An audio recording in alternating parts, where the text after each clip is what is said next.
कुमार मिश्रा। और सर ने अभी IBPS PO क्लियर किया है और सर की जो स्ट्रगल जो जर्नी रही है वो सर ही आपको बताएंगे।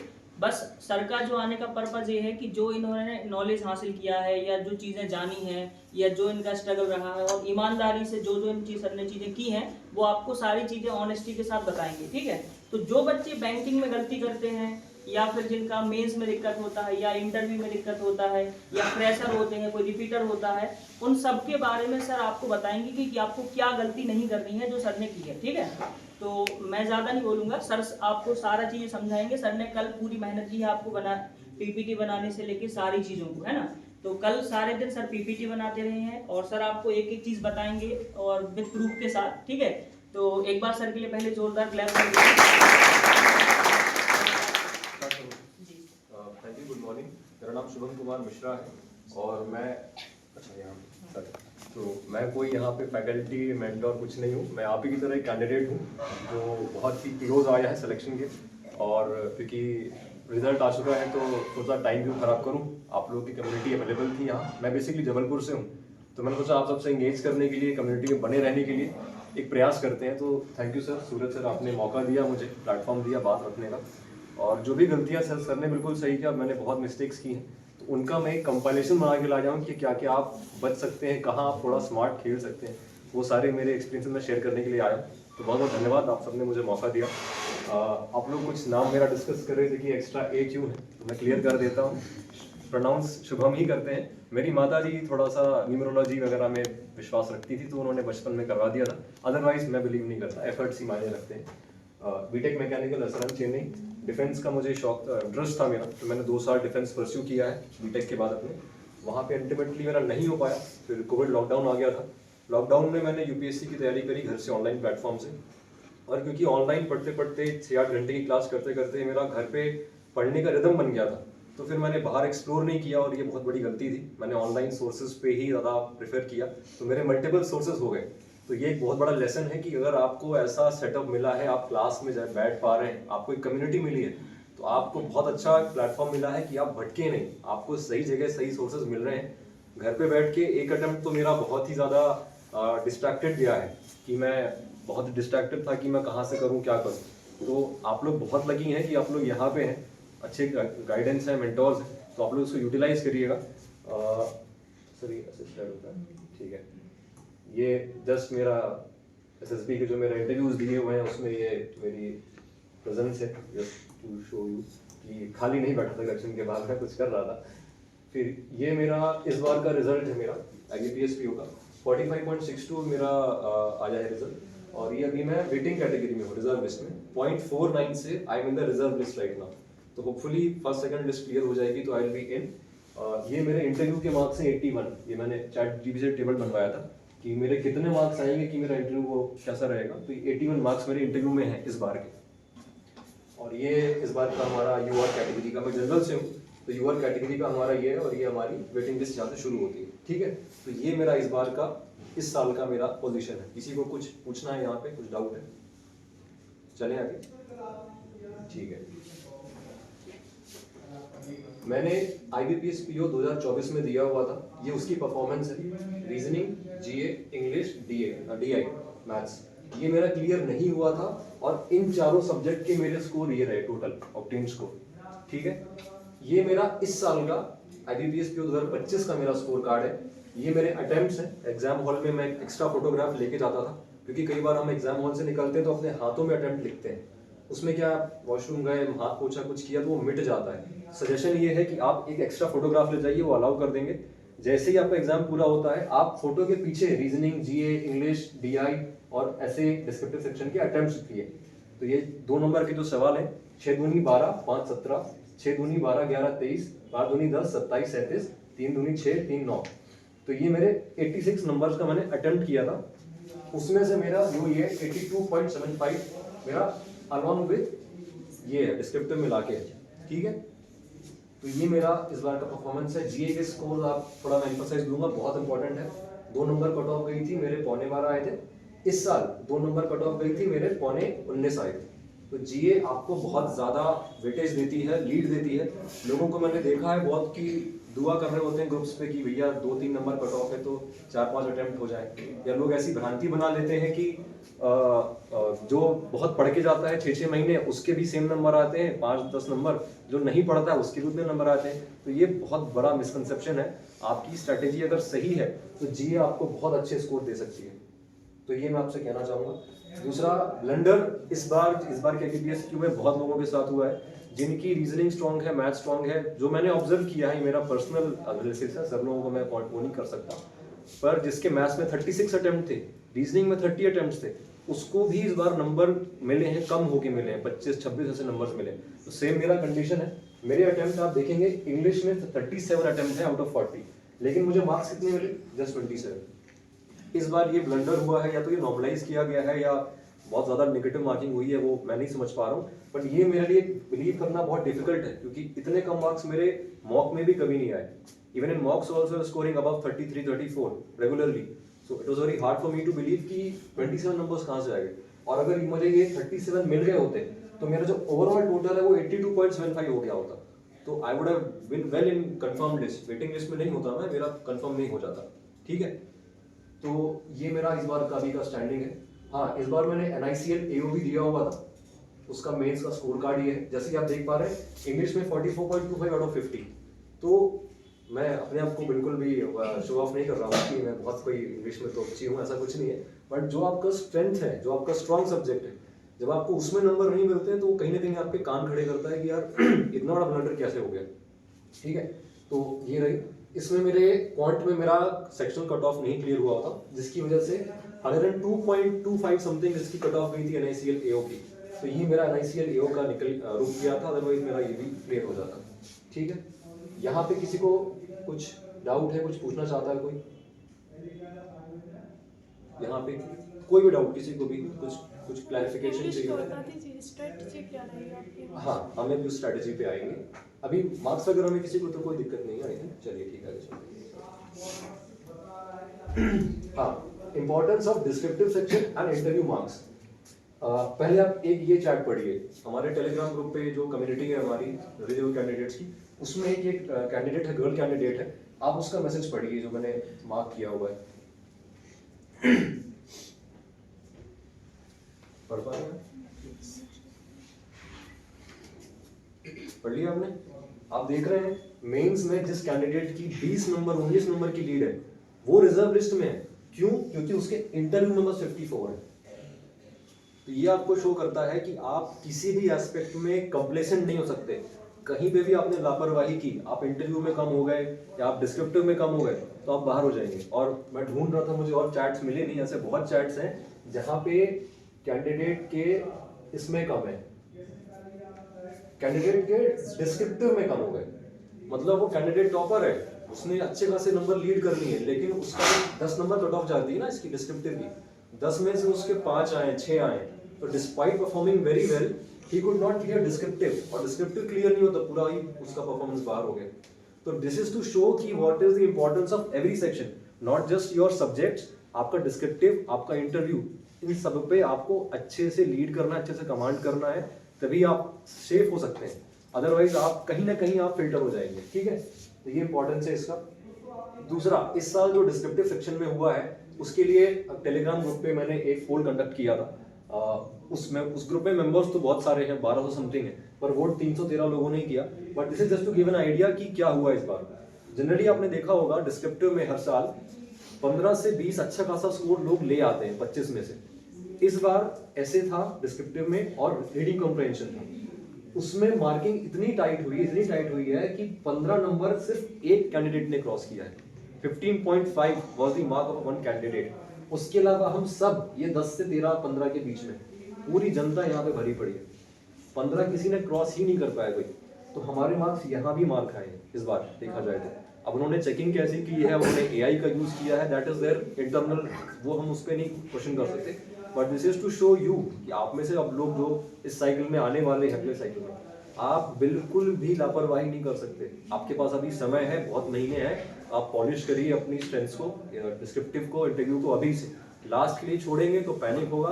पैनिक में वैसे भी वहाँ जब टाइपिंग आप कर रहे होते हैं, आप में से कोई गया होगा तो क्या माहौल होता है जब 200-500 लोग खट खट टाइप कर रहे होते हैं। वो बहुत ही डिफिकल्ट एटमॉस्फेयर होता है, वो प्रेशर होता है। जितना प्रेशर आपको मेन सब्जेक्ट का नहीं है अपने, उतना आप डिस्क्रिप्टिव में फील करते हैं क्योंकि आपको साउंड आ रहा होता है चारों तरफ से। ठीक है, चलिए बहुत नहीं दूंगा। ये सेक्शन मेरे लिए है, नो योर ऑडियंस, क्योंकि आप में से कुछ फ्रेशर्स, कुछ रिपीटर्स लग रहे हैं। मीडियम जानना चाहूंगा, आप में से कितने लोग इंग्लिश में कंफर्टेबल हैं? Please raise your hands. Comfortable है मतलब अच्छा खासा लीड ले आते हैं कट ऑफ के ऊपर। ठीक है, आरआरबी पीओ मेंस आप में से कौन क्वालिफाई करने वाला है, आपको ऐसा लग रहा है? मेंस दिया है। मेंस दिया है तो आपने खुद का एनालिसिस किया होगा, आपको लग रहा है कट ऑफ हो जाएगा आपका? लगभग होना तो चाहिए सर, ठीक है। 14 अटेम्प्ट है। कोई बात नहीं, ये एक कैंडिडेट है, बाकी लोग? मैंने मिक्स किया है आरआरबी ऊपर जी। मेरे को उतना वो नहीं हुआ। ठीक है, बाकी आप लोगों ने आरआरबी पीओ नहीं दिया किसी ने? अच्छा जी, कोई बात नहीं। ठीक है, आप में से फ्रेशर्स कौन कौन है जो एकदम ही पहली बार ही एग्जाम देने जाएंगे इस साल? कोई मतलब आज तक आईबीपीएस का कोई एग्जाम नहीं दिया होगा, ऐसा पूछ रहा हूँ मैं। नहीं दिया? ठीक है, बहुत कम है। रिपीटर्स कौन कौन है, मतलब बाकी सब रिपीटर्स ही हैं? ठीक है, चलिए ठीक है। स्ट्रगल कर रहे हैं वो लोग जो प्री में स्ट्रगल कर रहे हैं, जो जो जो- जिनका प्री नहीं निकल पा रहा है, ऐसे कौन लोग हैं? फ्रेशर्स इतने सारे और तो रिपीटर ज्यादा होने चाहिए थे, है ना? काउंटर हो रहा है ना, तो प्री में आप स्ट्रगल कर रहे हैं। और कौन जिसका प्री रुक रहा है बार बार? ठीक है, मेंस में वाले जिसका मेंस 2-3 बार दे चुके हैं, मेंस ठीक है। इंटरव्यू तक पहुंचा है अभी तक कोई एक भी बार? किसी ने इंटरव्यू दिया है आप में से? कोई बात नहीं। इंटरव्यू एक्सपीरियंस 0 सम, तो ठीक है। कंप्यूटर लिटरेसी, एमएस ऑफिस जैसे माइक्रोसॉफ्ट पावर पॉइंट है, एक्सेल है, वर्ड है, आप में से कौन लोग अच्छे से जानते हैं, यूज कर लेते हैं? लगभग 5-10%। ठीक है, टाइपिंग में किसका किसका हाथ बैठा हुआ है कि टाइपिंग में कोई दिक्कत नहीं है सर, अच्छे से टाइप कर लेते हैं, टाइम लिमिट में हो जाता है? ठीक है सर, ये सारे लूप होल्स हैं जहाँ पे इनको काम करना पड़ेगा। अच्छा, ये थोड़ा सा फनी क्वेश्चन है, serious versus casual aspirants. Incentive हर कैंडिडेट की, और सीरियस के साथ सीरियस क्वेश्चन भी है, हर कैंडिडेट के घर में कुछ कंडीशंस होती हैं, किसी की फैमिली में कुछ स्ट्रगल हो रहा होता है, किसी के घर में कुछ रिक्वायरमेंट है, तो वो एक कैंडिडेट की एनर्जी अलग होती है, उसके पास हार्ड वर्क करने का इंसेंटिव अलग होता है। जैसे गर्ल कैंडिडेट्स हैं तो कईयों के पास टाइम बैंक बहुत हार्ड होती है कि अगर एग्जाम नहीं क्लियर हुआ तो हो सकता है फादर मदर शादी कर देंगे, सेटल हो जाएंगे, ऐसा कुछ रहेगा। बॉयज़ में है तो एज अगर बढ़ रही है, जैसे मेरी एज काफ़ी ज़्यादा है कंपेरेटिवली, क्योंकि मैं इतने अटेम्प्ट्स पहले दे चुका हूँ अदर एग्जाम्स में, तो ये कुछ ऐसे इंसेंटिव्स हैं जो आपको एनर्जी देते हैं और एफर्ट डालने के लिए। अगर आप एकदम ही फ्रेशर हैं, आप जस्ट आउट ऑफ कॉलेज हैं या आप कॉलेज कर रहे हैं, तो हो सकता है अभी आपके अंदर थोड़ा सा वो जो चाइल्डिशनेस है या कहीं इमेच्योरिटी है वो हो सकती है। तो ये आपको जज करना है कि आप किस ब्रैकेट में अपने आप को रखना चाहेंगे। ठीक है, जितना जल्दी आप सीरियस हो जाएंगे, क्योंकि IBPS is a very serious process, उतना आपको फायदा होगा। मैंने एग्जाम हॉल्स में बहुत ऐसे कैंडिडेट्स हर बार देखे हैं कि ऐसे ही घूमते फिरते आ रहे हैं ग्रुप में कि अरे तूने भरा था मैं भी भर देता हूँ, अरे कुछ संडे एग्जाम देके आते हैं। जो देखिए 700-800 रुपये का form is not a joke, है ना? जब आप कमाने आएंगे तो आपको समझ में आएगा। तो ठीक है, चलिए हो गया ये। अब हाउ टू बिगिन प्रिपरेशन, ये फ्रेशर्स के लिए है, जो एकदम ही फ्रेशर्स है। आई सजेस्ट कि आप एक बार इसको रीड कर लें ताकि कुछ किसी को डाउट हो जाए वो।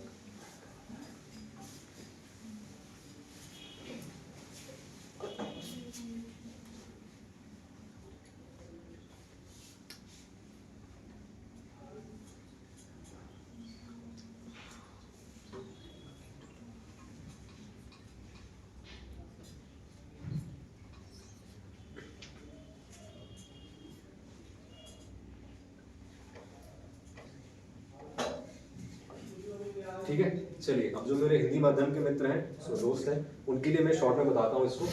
आपको अगर आप फ्रेशर हैं, एक बार आपको फाउंडेशन कोर्स करना पड़ेगा। आप टुकड़ों में पढ़ाई नहीं कर सकते, ये गलती मैंने की है, क्योंकि मैं ऑनलाइन इतना रिलायबल हो गया था ऑनलाइन सोर्सेज पे कि मैंने टुकड़ों में पढ़ना शुरू कर दिया था। कोई टॉपिक किसी फैकल्टी से, रीजनिंग कहीं से पढ़ रहा हूँ, क्वांट कहीं से पढ़ रहा हूँ, रीजनिंग के अंदर ही कुछ टॉपिक कहीं से पढ़ रहा हूँ, क्वांट कहीं से पढ़ रहा हूँ। ऐसे में आपके जो कॉन्सेप्ट्स है ना वो बिल्ड ही नहीं हो पाएंगे। इतने बार तोड़ तोड़ के मैंने पढ़ाई करी है कि मेरे को बहुत समय लगा है, तो ये मेरी गलती थी, ये आप रिपीट ना करें। इसलिए मैंने कहा कि टुकड़ों में ना पढ़ें, एक बार एक सोर्स सही जगह से आप पढ़ाई करें और वो जगह आपके पास है, इसका अच्छे से इस्तेमाल करिएगा। रिलायबल सोर्स लगाइए ताकि कंफ्यूजन ना हो। हाँ, कई बार ऐसा मैंने इस बार ग्रुप स्टडी की थी, मेरे फ्रेंड्स को देखा है मैंने कि जो एक तरीका कहीं पे चला दिया जाता है किसी ऑनलाइन प्लेटफॉर्म पे या जो मैंने यूट्यूब पे देखा, उसको लाखों जनता फॉलो कर रही है कि यही नॉर्म है, ये ऐसे ही होता है, ये पजल ऐसे ही होती है, ये सिटिंग अरेंजमेंट ऐसे ही बनता है। ऐसा कुछ नहीं है। आपको अगर अपना खुद का एप्टीट्यूड बिल्ड हो गया कि यार लिखने का तरीका वही है, सब वही फ्लोर बना रहे हैं, वही क्रिस क्रॉस बना रहे हैं, आपको लगता है कि मेरा एक तरीका बेटर है, एफिशिएंट है, तो आप उसको बिल्कुल चुनिए। हर 1-2-3 सेकंड की लीड जहां पे आप बाकी कैंडिडेट से आगे निकल रहे हैं, वो आपको आगे ले जाएगी, बजाय भेड़-चाल चलने के कि नहीं किसी जगह कुछ सिखा दिया गया था तो आप वही फॉलो कर रहे हैं। हाँ, नो डाउट, अगर वो अच्छी चीज है, एक्यूरेसी है उसमें, तो आप फॉलो करिए, पर क्योंकि सब यही करते हैं, आप वही कर रहे हैं, अपना थॉट आप डर रहे हैं यूज करने में, वो ठीक बात नहीं है। क्योंकि ये मैंने किया है, मैं आपको एग्जांपल दिखाऊंगा कैसे, बताऊंगा मैं, ठीक है। Stay consistent.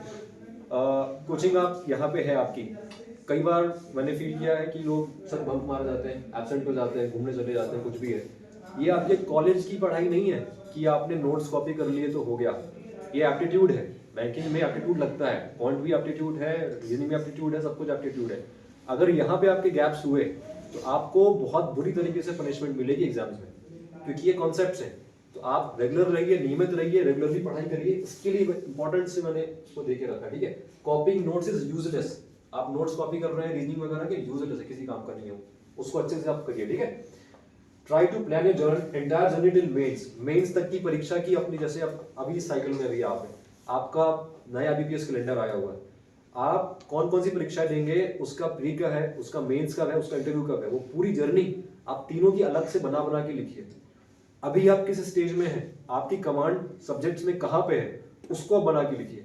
जब आप उसको ट्रेस करेंगे ना, एक कदम आगे रहेंगे ना, तभी आप उसको, नहीं तो आप पिछड़ेंगे, फिर हर जगह पिछड़ेंगे।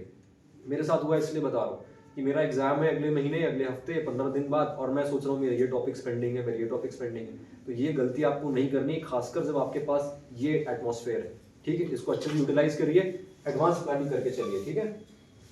जो रिपीटर्स हैं, identify strengths and weakness through मॉक्स। अब आप रिपीटर हैं, आपने कुछ परीक्षाएं दे रखी हैं, मॉक आप लगा चुके हैं, तो अपनी स्ट्रेंथ्स और वीकनेस को आइडेंटिफाई करिए। स्ट्रेंथ वो है, जैसे मुझे मालूम है मेरी इंग्लिश ठीक है, मैं अच्छे खासा नंबर खींच लेता हूँ उसमें, ये मेरी स्ट्रेंथ है। मुझे मालूम है मेरी क्वांट कहीं वीक है, डिस्पाइट हैविंग बीटेक मैकेनिकल, मेरी क्वांट में नंबर नहीं खिंच पाते, पर एक्यूरेसी मेरी अच्छी है। मैं इस बार 9 नंबर का करके आया था, तो 9 नंबर मेरे आ गए, नहीं कटे भी नंबर, ये मेरे लिए अचीवमेंट था, ठीक है। तो इस प्रकार से आपको अपने प्लस एंड माइनस आइडेंटिफाई करना है। दूसरी एक चीज है, मैं इसमें अटैच नहीं किया है, बहुत सारी ऐसी मुझे मार्कशीट्स मिली ऑनलाइन हमारे ग्रुप पे, जिसमें लोगों के 120 नंबर है, 130 नंबर है, एक तो सर 135 है किसी के मेंस में, तो ये एकदम टॉप परसेंटाइल के लोग हैं। आप इनको देख के अगर डिमोटिवेट हो जाएंगे तो आप फंस जाएंगे, आपको डिमोटिवेट नहीं होना है। आपको ये देखना है अपनी स्थिति। जनरली एग्जाम है, 4-5 उसके अंदर सब्जेक्ट्स हैं, तो हर बंदा प्रयास करेगा खींचने का नंबर, तो आप भी करिए, पर ऐसा हार्ड एंड फास्ट नहीं है कि अगर आपकी कहीं कोई एक सब्जेक्ट वीक है, रीजनिंग कमजोर है, इंग्लिश कमजोर है, तो आप बाहर हो गए। बाहर नहीं हुए, आपको इसीलिए कट ऑफ लगाया गया कि आप कट ऑफ से ऊपर ले आइए उस सब्जेक्ट में, और बाकी सब्जेक्ट में आप कंपनसेट कर लीजिए मार्क्स को। ऐसा कुछ हार्ड एंड फास्ट लेके स्ट्रेस नहीं चलना है कि अरे मेरे कम हो, जैसे हम एक मिले थे सर, बैठी हुई है यहाँ पे, मैं नाम नहीं लूंगा, उनके माइंड में ये बैठा, उन्होंने खुद बैठा लिया है, और 2-3 लोगों ने भी कह दिया है कि उनकी क्वांट वीक है, जबकि उनके क्वांट के नंबर मुझसे बहुत ज्यादा है। तो ये जो मेंटल बैरियर है ना, इसको मत लेकर चलिए कि मेरी क्वांट वीक है, मेरी इंग्लिश वीक है। आप बस ये देखिए कट ऑफ क्या थी, और कट ऑफ से कितना मैं अच्छा खासा नंबर लीड ले पाई कि नहीं ले पाई, ठीक है। ये टारगेट होना चाहिए आपका। Polish weakness through regular topic wise test. अब आपको मालूम है कि क्या आपका वीक है, जितना ज्यादा उसमें आप अपने आप को घिसेंगे, जितना एकदम रफ प्रैक्टिस करेंगे ना, आपका वो चीज मजबूत होती जाएगी। तो ये स्किल है कि रेगुलर टॉपिक वाइज टेस्ट कीजिए। रीच टॉप परसेंटाइल इन स्ट्रॉन्ग टॉपिक्स, डोमिनेट। अब जैसे मेरी इंग्लिश ठीक है, मुझे मालूम है, तो अब इंग्लिश में मेरे पास नंबर गंवाने का कोई कारण है क्या? कोई कारण नहीं। मुझे कोई इजी क्वेश्चन मिलेगा तो मैं तो बिल्कुल फ्रंट फुट पे आके छक्का मारूंगा ना, मैं पीछे क्यों हटूंगा उसमें। तो जो भी टॉपिक्स आपके स्ट्रॉन्ग है, उसको और प्रैक्टिस कर करके इतना स्ट्रॉन्ग कर लीजिए कि नेगेटिव मार्किंग नाम की चीज ना रह जाए। पूरा 100% एक्यूरेसी आपकी होनी चाहिए उसमें, ठीक है। Don't get bored, worn out. कई बार क्या होता है, 1 अटेम्प्ट दिए, 2 अटेम्प्ट दिए, कुछ बार 3-4 अटेम्प्ट भी लोग देते हैं। तो क्योंकि बैंकिंग सब्जेक्ट्स बहुत ही सेट है, यूपीएससी की तरह नहीं है कि हर साल कुछ चेंज हो रहा है, पूरी फिलोसफिकल सब्जेक्ट नहीं। तो बोर्डम आती है रूटीन में, आप बोर होने लगते हैं कि यार वही डीआई, वही पजल, वही पैराजंबल, कितने बार करूं। तो उससे बचने के लिए आपको उस चीजों को इंटरेस्टिंग बना के रखना है। वो आप कैसे करते हैं, आप अपना रूटीन चेंज करते हैं, आप टास्क चेंज कर देते हैं, वो आपके ऊपर है। But do not gate bore नहीं होना है आपको। मैं हो रहा था तो मैंने बहुत कुछ चेंजेस किए हैं। Try to extract more marks in CAGA। अब जो रिपीटर्स हैं उस बात पर ध्यान दें। जब आप फर्स्ट अटेम्प्ट देने आए थे आपको कुछ नहीं मालूम था, आप शायद कुछ कैप्सूल पढ़ के गए होंगे, आपने कुछ ऑनलाइन सेशन देखे होंगे, मैराथन सेशन देखी होंगी, ऐसे GA CA नहीं निकलता। आपको डेडिकेटेडली विद नोट्स पढ़ाई करनी पड़ेगी, जनरल अवेयरनेस की, करंट अफेयर्स की, बैंकिंग अवेयरनेस की। इस बार IBPS ने एक्सप्लिसिटली मेंशन किया है कि RBI के सर्कुलर्स पूछे जाएंगे, और उन्होंने पूछा भी, RBI के सर्कुलर्स, मास्टर गाइडलाइंस, वो पूछा भी है। तो आप सिर्फ ऊपर से पढ़ के कि 2 नंबर कट ऑफ जाती है तो मैं 4-5 नंबर अटेम्प्ट कर लूँ, दिस विल नॉट वर्क। आपको डेडिकेटेडली पढ़ना पड़ेगा GA CA को। जो पढ़ लेगा वो एडवांटेज में रहेगा। जैसे मैं था इस बार, अच्छे खासा मेरा नंबर इसमें आ जाए, ठीक है। तो आपको भी GA CA में टाइम देना पड़ेगा। डिस्क्रिप्टिव सेक्शन में आपको दिखा चुका हूँ उसका इंपॉर्टेंस कितना ज्यादा है। और इंटरव्यू, मेरे जो मार्क्स थे मेन से बस 7 नंबर की लीड थी, जो कि बहुत बेकार है। मतलब टेक्निकली मैंने तो अपने आप को आउट कह दिया था कि भैया मेरा नहीं होगा इस बार, लेकिन मेरा इंटरव्यू इतना अच्छा चला गया कि मैं अभी भी कंपटीशन में हूँ। पहली रिजर्व लिस्ट आती है तो आई माइट गेट सिलेक्शन। तो this is the importance to show कि ये कितना जरूरी है। सिर्फ सब्जेक्ट्स पे कमांड से नहीं होता, डिस्क्रिप्टिव राइटिंग इंटरव्यू में भी आपको अच्छा खासा स्टार्ट करना ही नंबर्स। आप जितना ज्यादा उसमें कॉम्पिटिटिव रहेंगे उतना आपको एडवांटेज कर जाएगा। एग्जाम डे है, आप नहीं जानते उस दिन आपका साथ लक ने दिया कि नहीं दिया, कोई एक सब्जेक्ट आपका ब्लंडर हो गया। SBI PO के पढ़ने से मेरे साथ हुआ था सर, एक पजल लगा रहा हूँ, 3 अटेम्प्ट कर दिए, हो ही नहीं रही थी। तो वो ऐसे दिन भी आते हैं, इसको रेनी डे। तो रेनी डे पे आपको बचाने के लिए ये ऐसी चीजें काम आती हैं। किसी भी जगह आपको कोताही नहीं करनी है, ठीक है। और खासकर एक्सपीरियंस है, आप रिपीटर्स हैं अगर, तो आपको मालूम है कहाँ से आप क्या पढ़ सकते हैं। तो बस डेडिकेटेडली पढ़ना है अपने को, ठीक है। Set routine is a boon, capitalise on it. अच्छा, जो रिपीटर्स हैं उनको मालूम है कि उनका दिन कैसे जाने वाला है, वो कितने बजे उठेंगे, कितने बजे उन्हें क्या पढ़ना है, उनके ये टॉपिक्स कौन कौन से हैं। तो आप अगर एक रूटीन बना लेते हैं अपना, तो ये आपके लिए वरदान का काम करेगा, ठीक है। ये मैंने अपना रूटीन में खुद का शेयर करूंगा, अभी लास्ट में आपको दिखाऊंगा, ठीक है।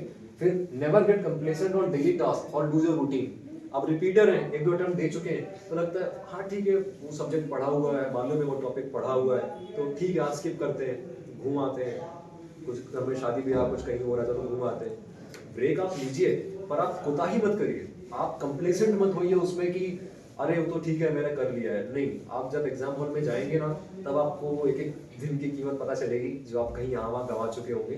तो नेवर लूज योर रूटीन। आपको लग रहा है कि आज कुछ आपकी आउटिंग प्लान हुई है, शाम की है, तो आप मॉर्निंग में कंपनसेट कर दो। मॉर्निंग में आप आधा घंटा 1 घंटा एक्स्ट्रा सवाल लगाओ उसके, पर एक भी दिन आप छोड़ो मत आपका। क्योंकि जैसे ही सर हमारा साइकिल शुरू होता है यूपीएससी एग्जाम्स का, लगातार एग्जाम लगे होते हैं, हर 2 महीने 3 महीने में, हर 1 महीने में कोई ना कोई प्री है, कोई मेंस है। तो आप बिल्कुल भी रिस्क नहीं ले सकते अपना समय गंवाने का, ठीक है। सिंसियरिटी गेट्स रिवॉर्डेड, ये तो मैंने लास्ट डे तक देखा है, इंटरव्यू तक देखा है मैंने, मैं आपको बताऊंगा कैसे। सब्जेक्ट वाइज हम बात करने वाले हैं। यहाँ तक कोई डाउट है किसी को? यहाँ पे भी कोई कुछ कहना चाहता है, कोई कुछ? चलिए ठीक है, अब रीजनिंग पे बात करते हैं। रीजनिंग पे फिनिश वन फाउंडेशन कोर्स, ये सब देखिए सब्जेक्ट फिक्स है, टॉपिक फिक्स है, कुछ नहीं है, सब जेनरिक बातें कर रहा हूँ मैं आपसे, लेकिन इसकी इंपॉर्टेंस इतनी ज्यादा है। एक फाउंडेशन कोर्स फिनिश कीजिए, टेक्निकल एरर होते हैं, लूप होल्स होते हैं, जैसे सिलोजिज्म में कुछ रूल्स हैं जहाँ पे ओनली अ फ्यू कॉन्सेप्ट है, जहाँ पे चीजें जब रिवर्स होती हैं, जब चीजें पलटती हैं, जहाँ पे क्रॉस लगता है, वो टेक्निकलिटीज है उसकी। पजल के कुछ ऐसे रूल्स हैं कि A lives 3 floors above B, एक ये चीज है। और एक होता है कि there is a gap of 3 floor between A and B, तो कहाँ पे गैप है, कहाँ पे 3 फ्लोर अबव बिलो बोला है, अल्फा न्यूमेरिक सीरीज में कहाँ पे सिंबल्स पूछ रहा है, कहाँ पे चेंज करवा रहा है पोजीशंस, ये टेक्निकलिटीज कहलाती हैं। अच्छे से कमांड कर लीजिए, ठीक है। कोडिंग डिकोडिंग, चाइनीज कोडिंग आप लोग सब जानते ही होंगे, है ना। इनइक्वालिटीज के भी ऐसे रूल्स होते हैं कि कहाँ पे आइदर और आएगा, कहाँ पे नाइदर और, ये सब कॉन्सेप्ट्स आते हैं, ठीक है। प्रैक्टिस टॉपिक वाइज जरूरी। एक बार आपने आइडेंटिफाई कर लिया कि क्या टॉपिक आपके वीक है, क्या स्ट्रांग है, उसको बस प्रैक्टिस करना है आपको डेली बेसिस, मतलब आधा घंटा 1 घंटा एक्स्ट्रा देना है उसको, इतने में आपका टॉपिक कवर हो जाएगा, ठीक है। Take test on different but good platforms. अब ये मैंने इसलिए लिखा है क्योंकि मेरी प्रिपरेशन ऑनलाइन मोड में हुई है, मैंने घर बैठ के ऑनलाइन अलग अलग पोर्टल्स मैंने ले रखे थे मॉक टेस्ट वगैरह के लिए, इसलिए मैंने ये लिखा हुआ है। आपको यहाँ इंस्टीट्यूट में जो भी सोर्सेज मिलते हैं, आई एम श्योर अच्छी क्वालिटी के होंगे, है ना, तो आप उससे प्रैक्टिस करिए। और आपको लगता है तो आप जो रिपीटेड प्लेटफॉर्म्स हैं मॉक टेस्ट के लिए, बस मॉक टेस्ट आप दे लीजिए ताकि एक लेवल आपको दिख जाए कि नेशनल लेवल पे जो कॉम्पिटिशन हो रहे हैं, मॉक टेस्ट हो रहे हैं, उसमें आप कहाँ हैं, टू कंपेयर योरसेल्फ, ठीक है। फिर ये try to develop your own technique, फिर से मैं दिखाऊंगा इसके बाद कैसे। बैड रीडिंग, सबसे बड़ी दिक्कत बैड रीडिंग है। क्वेश्चन में दिया कुछ और होता है, हम माइंड में रीड कुछ कर रहे होते हैं और वो पूछ कुछ और रहा होता है। ठीक है, अभी आपको दिखाऊंगा कैसे। ठीक है, be very alert of what's mentioned and what's asked, क्या दिया हुआ है, क्या पूछ रहा है, बहुत आपको अलर्ट रहना है इसमें। ठीक है, फिर मेंस क्या है, higher level of aptitude, checks your command over topics. अब जो आपने टॉपिक्स प्रीलिम्स में पढ़े हुए हैं बस वही आपको मेंस में मिलेगा, जैसे डायरेक्शन डिस्टेंस है, कोडिंग डिकोडिंग है, लेकिन वो इतना आपको कंसेप्ट में ले जाएगा कि वो अच्छे से चेक कर लेगा आपको कि आपकी कितनी ग्रिप है उसमें। ठीक है, उसका प्रैक्टिस के अलावा कोई नहीं है। आप वहाँ मेंस में जाके आप तुक्के नहीं लगा पाएंगे, इतना प्रेशर रहेगा आपके ऊपर कि आप बिल्कुल भी रिस्क नहीं ले पाएंगे। ठीक है, but also gives ample scope to score in miscellaneous questions. Miscellaneous question बहुत सारे मिलेंगे आपको मेंस में, जैसे अल्फाबेट सीरीज वाले मिल गए कहीं पे आरआरबी वगैरह में, है ना, और छोटे बड़े क्वेश्चन मिल गए डायरेक्शन डिस्टेंस के, ब्लड रिलेशंस के, है ना, और मिसलेनियस क्वेश्चन जो आते ही हैं। अगर आपको लग रहा है कि पजल आपकी टाइम लेने वाली है, आपने क्वेश्चन रीड किया हुआ एक बार, आप डेफिनेटली जाके छोटे क्वेश्चंस पहले कर लीजिए। भाई मैं तो ऐसे ही करता था, सबसे लो हैंगिंग फ्रूट सबसे पहले, तो सबसे इजी गोइंग मैं कर सकता हूँ जहां से नंबर कंफर्म है कि नंबर खिंच रहे हैं, पहले वो कर लिए, फिर गए वेव्स में सॉल्व किए, एक बार पजल कर ली, एक बार बाकी चीजें कर ली, फिर ऐसे करता था। In the first 3-4 minutes of the exam identify each question and then start strategically. आप में से कितने लोग मेंस में करते हैं मैं नहीं जानता, कि एग्जाम आया जैसे ही बस शुरू कर दिए क्वेश्चन 1 से शुरू करना, ऐसा तो नहीं करते ना आप लोग। कोई क्वेश्चन अगर आता है खुलता है तो आपको पहले क्वेश्चन से लेकर 40 से 50वें क्वेश्चन तक एक एक क्वेश्चन देखना है, उसको मैं आपको दिखाता हूं कैसे नोट बनाने हैं। ये रहा, लेफ्ट हैंड में मैंने लिखा है एएनएस अल्फान्यूमेरिक सीरीज, ये मैंने ब्रैकेट में आपके लिए लिखा है, मुझे तो याद ही है। Blood relation, coding decoding, direction distance, sitting arrangement, ऐसे करके जितने टॉपिक्स हैं हमारे रीजनिंग के जो मेन से पूछे जाते हैं उसको लेफ्ट साइड में लिखा, राइट साइड में उसके क्वेश्चन नंबर लिख लिए कि ये टॉपिक का क्वेश्चन कहां पाया जाता है। कोडिंग डिकोडिंग थी तो 1 से 3 में है, डायरेक्शन डिस्टेंस है तो 12-13 सवाल पे 1 से 12 पूछा हुआ है, सिटिंग अरेंजमेंट है तो 15 से भी सिटिंग में पूछा, 5 क्वेश्चन पूछे हुए। ये जब मैप कर लेते हो ना, शुरू के 3-4 मिनट लगेगा बस, उसके बाद आप अपना पूरा पेपर डोमिनेट कर सकते हो। नहीं तो लोग क्या करते हैं, रैंडमली शुरू करते हैं, 1 से शुरू करना, भटक जाते हैं बीच में, पजल में अटक गए, मिसलेनियस में अटक गए, टाइम खर्च कर दिया, वो देख ही नहीं पाए कि कहीं पे इजी क्रिटिकल रीजनिंग क्वेश्चन था, लॉजिकल रीजनिंग क्वेश्चन था, जहां आप पजल में 15-20 मिनट फूंक दिया आपने, आप वहीं 8-10 मिनट में छोटे टॉपिक्स करके नंबर ले आते आप। ठीक है। दूसरा, जैसे ये मेरे नोट्स में मैंने ट्रिक लगी थी, tip to confirm projection in uncertain puzzle. Box puzzle बनी है अनसर्टेन, अब आपको नहीं मालूम कि आपकी जो बनी है प्रोजेक्शन वो कंफर्म सही बनी कि नहीं, तो एक क्वेश्चन होता है सर ये कि take the help of incorrect pair formation. Incorrect pair निकलवाता है ना कि इनमें से इनकरेक्ट पेयर कौन सा है। आप 2-3 क्वेश्चन बाद वो सवाल मिलेगा, आप सीधे उस पर जाइए और ये वाला क्वेश्चन मिलेगा कि E is related to F, B related to D, इनमें से कौन किससे कनेक्टेड है, क्योंकि आपको ये मिल गया ना, ये इससे कनेक्टेड है, ये इससे कनेक्टेड है, ये एक क्लू है आपका वो प्रोजेक्शन जिसमें ये सही बैठा होगा वही आपका सही होगा। ठीक है, अधिकांश 90% बोल सकते हो। ठीक है, फिर एक सर मैंने ये चीज देखी, जब ये वाला हम सेटिंग अरेंजमेंट करते हैं तो ऑनलाइन, क्योंकि मैंने पढ़ा था यूट्यूब पे, जगह जगह मैंने देखा ऐसे बनवा रहे हैं, ऐसे कटवा रहे हैं, इतना टाइम ले रहा है। 8 लोग बैठाने हैं ना, 1 2 3 4 लाइन में 8 लोग बैठने की जगह बन गई मेरी। ठीक है, समझ में आया किसी को? मतलब ये करने का, टाइम खर्च करने का उतना स्कोप नहीं है आपके पास। अब ये स्क्वायर टेबल भी है, ये रेक्टेंगुलर टेबल भी है।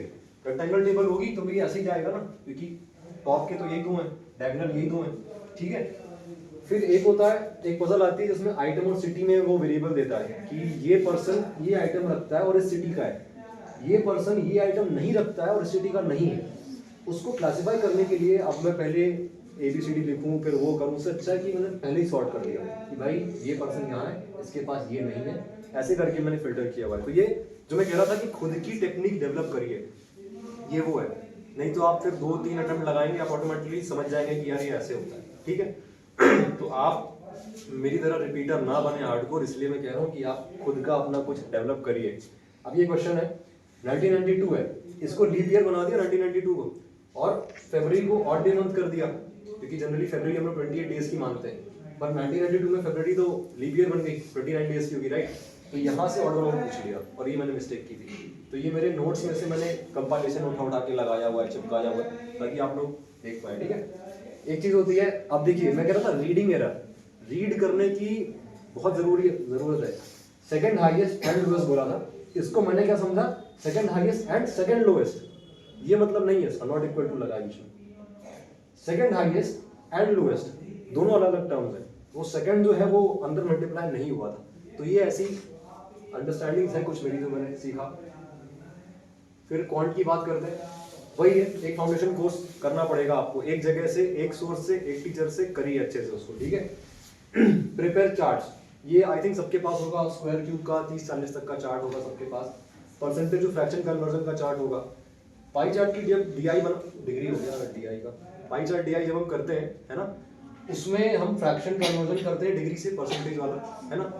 इन तीनों चार्ट्स को अपने स्टडी टेबल पे सामने लगा लीजिए, और जब जिस दिन भी पढ़ने बैठे जब भी, एक बार आप स्क्वायर क्यूब कर लीजिए, क्योंकि आप जैसे बहुत सारे एग्जाम देंगे क्लर्क के, पीओ के, कहीं ना कहीं सिंप्लीफिकेशन अप्रोक्सीमेशन आपको मिलेगा ही मिलेगा प्रीलिम्स में, मेंस में, तो आपको ये सारी चीजें काम आएंगी। फिर कन्वर्जन तो आप एवरेज, परसेंटेज, प्रॉफिट लॉस जब भी करेंगे ये मिलेगा ही मिलेगा आपको, ठीक है। इस पे आपका ऐसा कमांड होना चाहिए कि हाथ के पीछे का है कि दिख रहा है मेरे को क्या लिखा हुआ है, ठीक है। फिर पाई चार्ट में भी बहुत दिक्कत होती है लोगों को, डिग्री टू फ्रैक्शन कन्वर्ट करने में ही टाइम निकल जाता है पूरा, तो बेटर है कि आप उसको याद रखें पहले से। Create notes to solve different question on the same topic, मैं आपको अभी एग्जांपल में दिखाऊंगा कैसे। एक टॉपिक है मिक्सचर एंड एलिगेशन अरिथमेटिक में, उसमें सर क्या होता है कि कई बार रेशियो पहले दे देता है कि मिक्सचर ए और बी को इस रेशियो में मिक्स किया गया है, और कई बार कैपेसिटी दे देता है कि इस कैपेसिटी मिक्स किया गया, रेशियो बता